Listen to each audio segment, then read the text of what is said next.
સંજય કુમાર હીરાભાઈ રાવલ, રણાવાળા. પથરી તો 2-3 વર્ષ પહેલાંથી દુખતી હતી. ભાઈ રિપોર્ટ કરે એટલે પથરી નીકળી 3 કિડની ડાવી છે. આ 2 વર્ષ પછી હવે દુખાવો થતો, પણ એ શું લે જો આપણે હારે ચોંટી જઈએ એટલે કંઈ ઘટાવી કિડની ડેમેજ થાય તો રસી બસી થાય તો વધારે તકલીફ થાય. હા, છેલ્લે પણ એપેક્સ હોસ્પિટલમાં બતાવી. સાહેબ એ રિપોર્ટ કરાવીને લેબોરેટરી જોઈને બધું કંઈ જો ઘટાડ્યો તો ઘટાડી દઉં, નહીં કે વધારે થાય તો તમારે રસી બસી થાય તો ડેમેજ કિડનીનો થોડું રહે કે વધારે થાય. હવે આપણે તરત કીધું તો ઘટાડી દો, અમે પાછો ઘટાડી આગળ જ.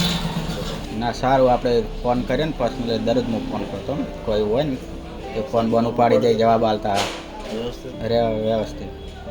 ના તરત અહીંયા ગયા એવા 2 સવારમાં જઈને ફિંગરપ્રિન્ટ હાલવાની હોય ને ઓટીપી પડે એટલી કડા અહીંયા ₹2 સાહેબે સારું કામ કર્યું, એનો ખૂબ ખૂબ આભાર.